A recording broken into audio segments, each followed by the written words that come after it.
Quiero leer para ustedes desde el versículo número 3 de Santiago 3, Santiago 3:3, la palabra de Dios dice: He aquí nosotros ponemos freno en la boca de los caballos para que nos obedezcan y dirijamos así todo su cuerpo. Hermanos, hermanos, un caballo es un animal grande, es un animal que tiene fuerza, pero con un simple fierro que le ponen en su hocico, aunque hay algunos también rebeldes que no quieren obedecer, pero con un simple fierro que las personas le ponen en su hocico, le dan un jalón para acá al caballo, el caballo rápido se da vuelta, o le dan un jalón para la mano izquierda y el caballo se da vuelta, o le jalan derecha y se para el caballo, con un simple fierro que le ponen en el hocico. Algo bien sencillo detiene ese tremendo animal que está hecho para la carga. Y dice aquí la palabra es lo que vamos a leer, el versículo número 4, dice: mirad también las naves, aunque tan grandes y llevadas de impetuosos vientos, son gobernadas con un muy pequeño timón, por donde el que las gobierna quiere. Un avión, ustedes pónganse a pensar en un avión o un barco, como dice aquí la palabra de Dios. Esos latas de fierros tan enormes, que con un botón, con una palanca le hacen para allá, no sé cómo le hagan para allá, para acá, pero un carro, un tráiler, con un volante tan pequeño, hacen que eso se mueva para donde ellos quieren. Sea un avión, sea un camión grande, sea un carro pequeño, sea un barco, pero con un muy pequeño timón, los gobiernan por donde ellos quieren. Sigue diciendo la palabra de Dios, versículo número 5. Así también, la lengua es un miembro pequeño, pero se jacta de grandes cosas. He aquí, cuán grande bosque enciende un pequeño fuego. Ustedes conocemos, hermanos, los cerillos. Un palito con una mechita arriba que le haces así y prende.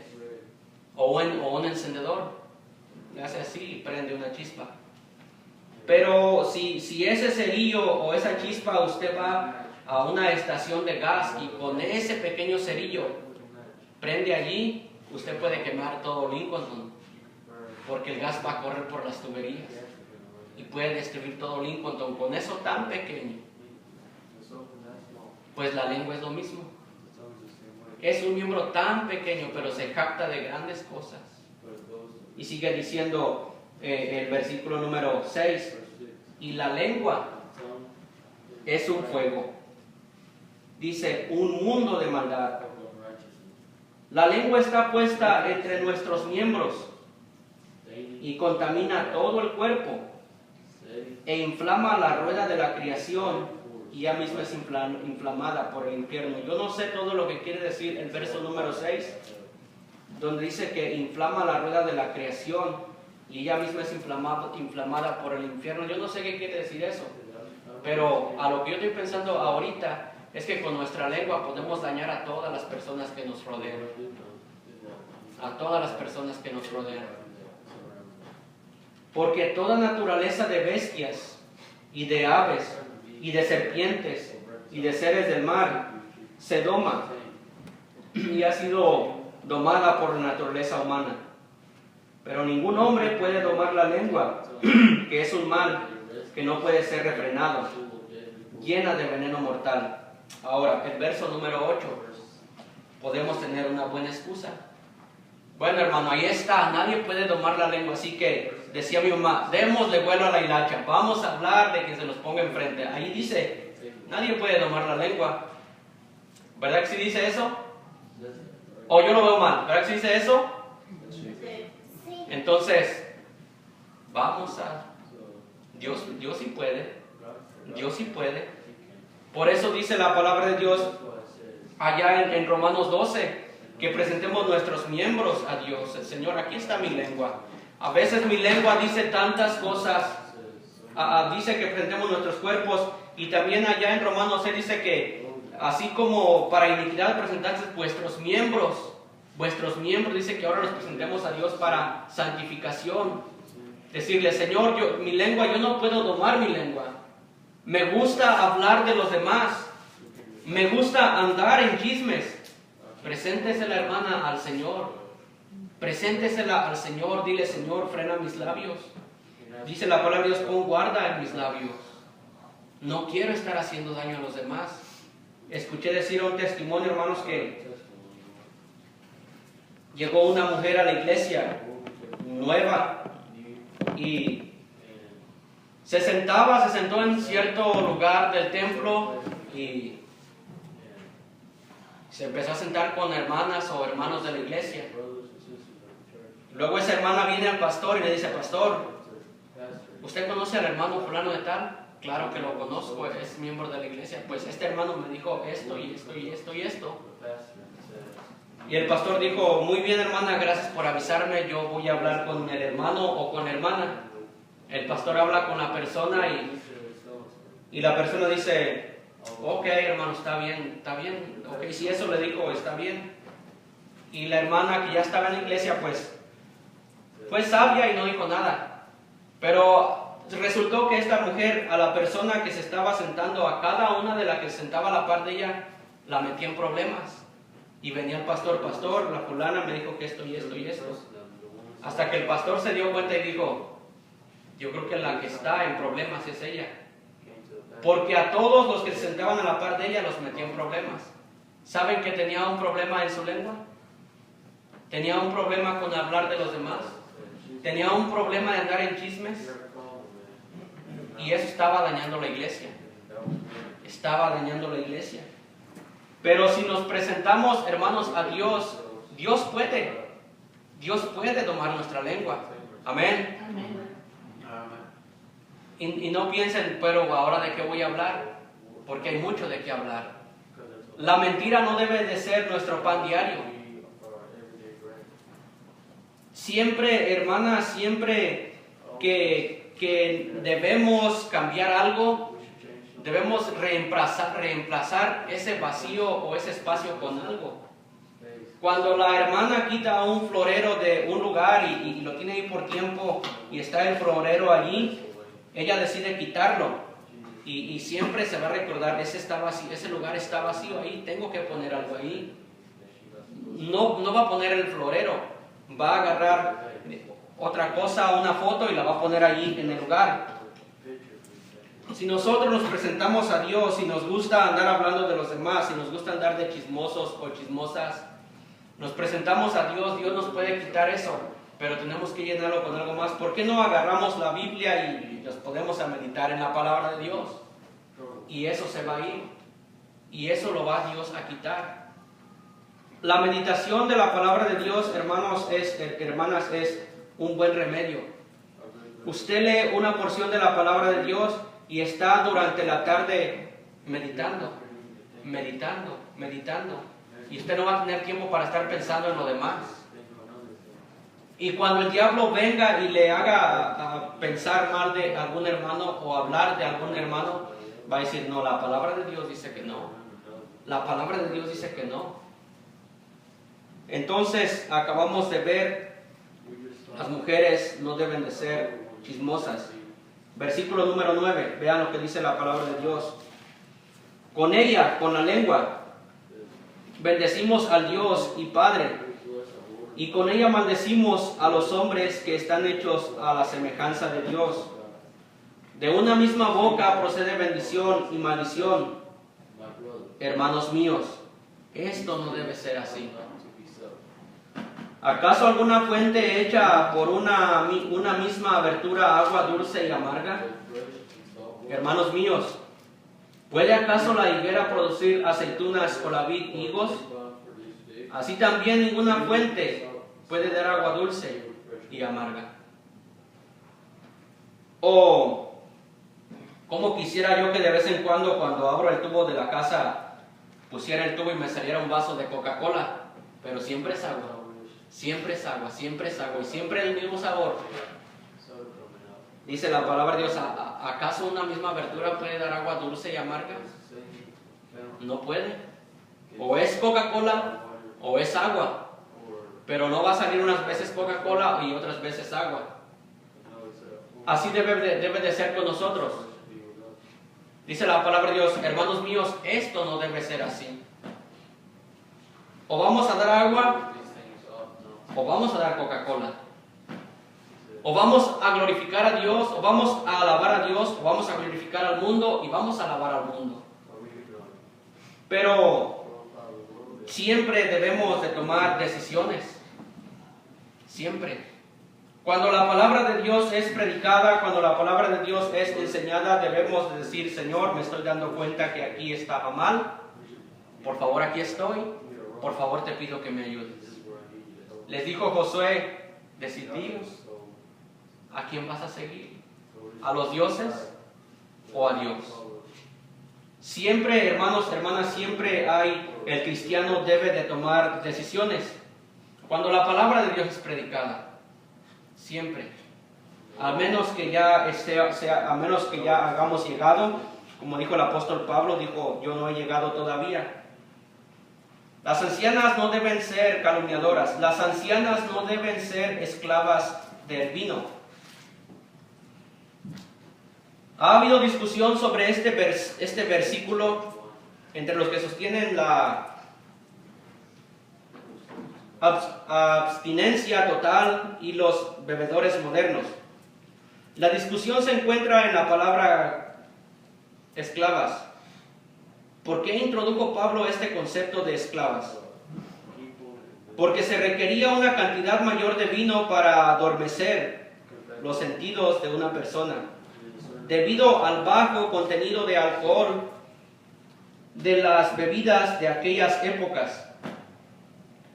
Requerían mucho para hacer que uno se sintiese diferente o para dar el alivio que persigue la adicción. Pablo hace énfasis en que no deberían estar esclavizadas por el vino. Y uno no podía estar esclavizado con solo un poquito. Tal vez aquí Pablo no estaba tratando directamente el asunto de la borrachera, sino con algo más sutil. Quizá estaba pensando en ese tremendo problema de las mujeres ancianas y de los hombres también, que se vuelven al alcohol para aliviar la tensión, el aburrimiento, el miedo o la soledad. Es posible que una persona sea esclava del vino y que nunca tome lo suficiente en un momento como para parecer borracha. Con seguridad, en los días de Pablo, como en la actualidad, había quienes tomaban un trago por la mañana para aclarar sus pensamientos, un trago al mediodía para ayudarlos a enfrentar el resto del día, y un trago a la tarde para relajarse antes de la cena, y un trago a la hora de acostarse para poder dormir bien. Las mujeres creyentes no deben acudir a una botella para hallar fortaleza para vivir. Eso es lo que está tratando de decir cuando dice no esclavas del vino. Pero tal vez no solamente del vino, hay cristianos que fuman todavía. Todavía salen y al terminar el servicio se les hace largo el servicio para salir con su cigarro allá afuera y estar echando humo, parece el tren. Un cristiano, la palabra de Dios dice que su cuerpo es ¿qué? Es templo del Espíritu Santo. No tenemos que ser esclavos de esas cosas. Entonces, las ancianas no deben ser calumniadoras, las ancianas no deben ser esclavas del vino. Número 3. Las ancianas deben ser maestras del bien. Una maestra o un maestro para enseñar algo tiene que saber lo que está enseñando. Ustedes, hermanas, no pueden enseñar a alguien positivamente si ustedes no saben. Si ustedes no tienen experiencia en hacer las cosas que dice la palabra de Dios. Por ejemplo, lo que acabamos de ver allí en Tito capítulo 2, no lo busquen, las voy a leer solamente. Tito capítulo 2 dice, las ancianas asimismo sean reverentes en su porte. ¿Cómo usted, hermana, le va a decir a otra hermana, mira, tienes que agradar a Dios? tienes que vestirte de esta manera, tienes que hacerle de esta manera, cuando usted misma no está dando el ejemplo a esa otra hermana. ¿Verdad, hermanas? ¿Cómo vamos a enseñar algo que, por ejemplo, vengo yo aquí, hermanos, hermanas, a enseñarles y vengo en short y vengo en playera de tirantes y les digo, hermanos, vistan bien. Pero usted me va a decir, pero hermano, nos está diciendo que vistamos bien, pero vea usted cómo está. Entonces, hermanas, ustedes no pueden, y un hermano también, un varón que venga a predicar no tiene ninguna autoridad en enseñar algo que ni él mismo se ve que está tratando de vivir. Es cierto que la palabra de Dios una vez dijo, hablando de los fariseos, dice, hagan lo que ellos dicen, pero no hagan como ellos hacen. Pero entonces por eso voy a decir haz así, así, así, cuando mi vida no está reflejando nada de lo que estoy diciendo. No. Las ancianas sí mismo sean reverentes en su porte. Si quiere enseñar a alguien más, hermana, tiene que vestir bien, tiene que agradar a Dios, tiene que honrar a Dios de la manera que usted está haciendo. No calumniadoras. No le puede decir usted a alguien, hermana, no diga esa mentira, cuando esa hermana la ha escuchado a usted decir peores mentiras. No puede. Entonces, hermano, ¿estoy descartada para enseñar a alguien más? No. Tenemos que venir a Dios. Tenemos que pedirle a Dios, santifícame, Señor, quiero hacer algo, quiero mi testimonio, quiero mejorarlo. Tenemos que venir a Él. No esclavas del vino, maestras del bien. Ahora dice, maestras del bien, que enseñan a las mujeres jóvenes a amar a sus maridos. Una vez más, hermana, ¿cómo usted le va a decir a otra hermana ame a su marido cuando usted no se está sujetando al de usted? No puede. No puede. Nadie, hermanos, hermanas, nadie somos perfectos. Siempre le fallamos a Dios. Pero usted califica para dar un consejo y que su consejo tenga respaldo. Gracias, hermano. Cuando esa hermana ve que usted está amando a su esposo, cuando usted ve a esa hermana, cuando esa hermana la ve a usted que usted está honrando a su esposo, como Sara llamaba a Abraham llamándole Señor. Busqué esa palabra y otras versiones dice Señor. Cuando ella le dijo Señor, le quería decir, es una palabra muy grande que no debemos de poner el nombre, pero esa palabra quiere decir supremo, quiere decir decimos nosotros el mero mero. Tal sometimiento usted a su esposo para que le pueda llamar Señor. Quiere decir que el que está en la última palabra en la casa es su esposo. Y usted, si no se está sujetando a su esposo, si usted no está obedeciendo a su esposo, no puede dar un consejo a las demás hermanas. No puede. ¿Cómo usted trata a su esposo delante de las demás hermanas? Y también dice que enseña a las mujeres jóvenes a amar a sus maridos y a sus hijos. Y a sus hijos, amar a sus hijos. Y dice aquí, las ancianas deben ser maestras del bien. Un maestro busca inculcar, enseñar o doctrinar a otra persona. Pablo les instruyó a las ancianas a que contaran con las cosas buenas, explicaran de qué manera el bien se adapta a la vida diaria, y que alentaran a las demás para que creyeran en el bien y actuaran a base de ello. Más adelante se revelarán en qué consisten estas cosas buenas. Las mujeres jóvenes se sentaban a los pies de las ancianas para aprender el bien. Es interesante que el enseñarles a las mujeres jóvenes no era una prioridad para Tito como representante de Pablo, ni para los ancianos de las iglesias. Más bien era considerado la responsabilidad de las ancianas de la iglesia.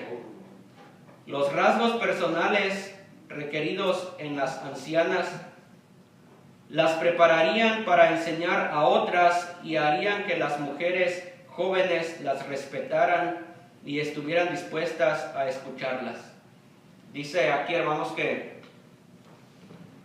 esto que dice de enseñar a otras, está dando la idea de que como cuando el apóstol Pablo dijo instruido a los pies de Gamaliel, está dando el sentido, la figura de que se reunían y ellas se sentaban o él se sentaba a escuchar atentamente qué era lo que esa persona les quería decir. Pero una vez más lo repito, tenemos que vivir sujetas a los esposos para que podamos enseñar a las demás. ¿De qué es más nuestra plática, hermanas? ¿Qué hablamos más en nuestras reuniones, ya sea en grupo o como hermanas, una o dos o tres? ¿De qué es la plática que más? No me contesten, pero ¿de qué más platican? ¿Es Dios? ¿Es la palabra de Dios? Hermanas, siempre de que estén platicando, siempre tratemos de sacar una conversación que venga de la palabra de Dios. Me estoy recordando de la hermana Amada. Esta hermana siempre de que está platicando, siempre quiere llevar la palabra de Dios, siempre quiere Dios, siempre es Dios y es un buen ejemplo para nosotros. Siempre habla la oración y Dios y la palabra de Dios, pero hermanas, si somos honestos, honestas, es la minoría la que es así. Casi no hay hermanas que hablan de la palabra de Dios. Casi aún ni estando en una reunión aquí en la iglesia. Nuestras conversaciones es de otras cosas, hablamos de mucho, pero esto lo dejamos al final y ya cuando nos vamos decimos ahora sí vamos a orar, y qué bueno que decimos vamos a orar, pues ya si nos fuéramos sin orar ya sería el colmo. Ya al final decimos vamos a orar, que Dios nos acompañe, sí, pero en el resto de la conversación no hubo comunión con Él. ¿De qué hablan, hermanas? No me contesten, pero ¿de qué hablan? ¿Cuánto pagaste por esos zapatos? ¿Cuánto costó ese vestido? ¿En qué tienda lo compraste? ¿Cuánto pagaste por ese anillo, por esa cadena? Yo quiero una de esas. ¿Y Dios?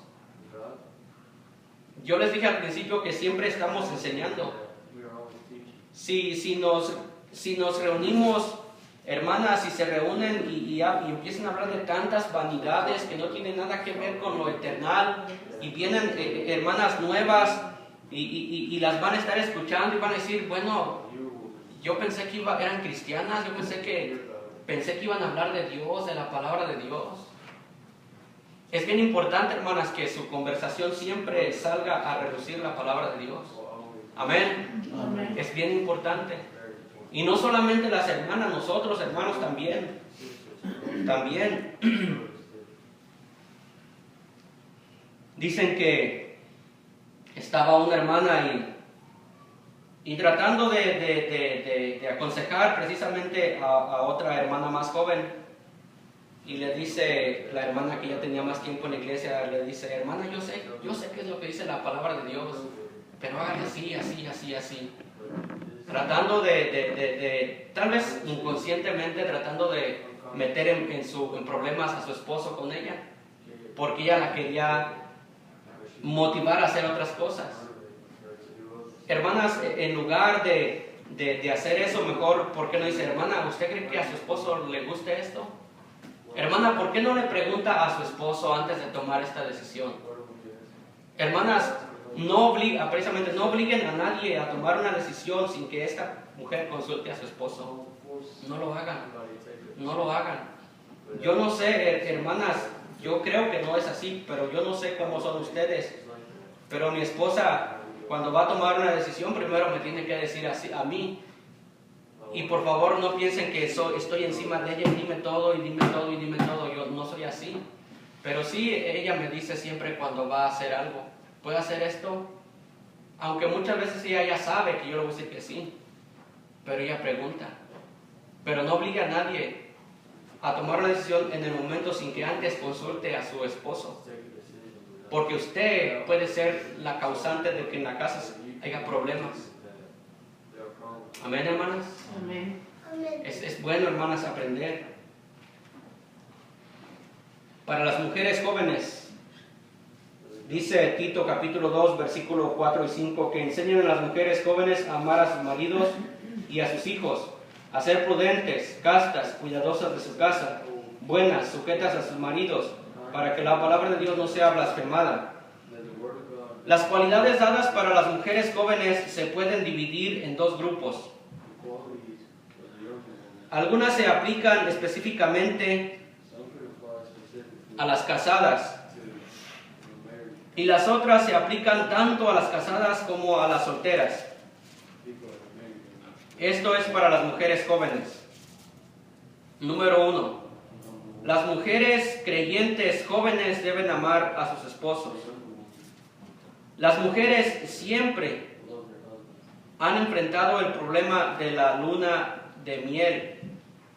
Las mujeres siempre han enfrentado el problema de que la luna de miel llega a su fin. La presión del movimiento para la liberación de la mujer aleja a las mujeres de su deber de amar a sus maridos, impulsándolas a amar su propia realización, lo que supuestamente se puede hallar solamente lejos del esposo y del hogar. Las ancianas creyentes que han hallado años de satisfacción amando verdaderamente a sus esposos pueden tener una influencia tremenda en la vida de las jóvenes. Una vez más, dice el estudio, hermanas, que ustedes como ya de tiempo que han estado con su esposo, felizmente casadas, pueden ser una buena ayuda y una buena bendición a las mujeres más jóvenes, de cómo usted vive con su esposo, la armonía que hay entre usted y su esposo, la comprensión que hay entre usted y su esposo. Y por otro lado está diciendo que las mujeres jóvenes muchas veces empiezan a trabajar y se desindependizan del esposo y empiezan a poner sus ojos, su vista en lo que ellas han logrado. Y por eso, hermanos, hermanas, muchas veces hay divorcios en los matrimonios, porque ya ella se independiza de él, ya ella comienza a trabajar, comienza a ganar su sueldo y dicen: ya no te necesito, ahora yo trabajo, soy independiente, y por eso vienen los divorcios. Y la palabra de Dios dice que cuando nos casamos somos una sola carne. Entonces ya no cabe el divorcio en un hogar cristiano. Ya no cabe. Nos casamos y hemos jurado delante de Dios, no delante de un sacerdote ni de un pastor, delante de Dios, que siempre vamos a estar juntos. ¿Por qué hay tanto, hermanos, divorcio entre los cristianos? Dios no se agrada de eso. Dios no quiere familias destruidas.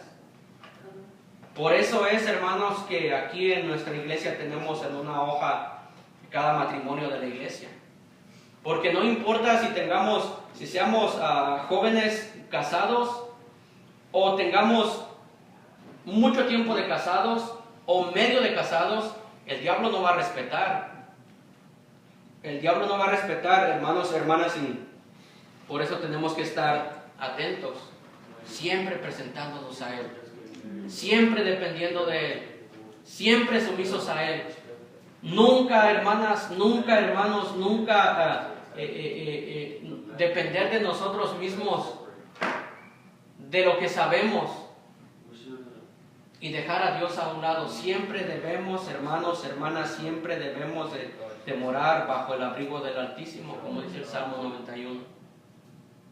Amén, hermanas. Vamos a cantar un himno al Señor. ¿Sí, hermana? ¿De dónde vienen los divorcios?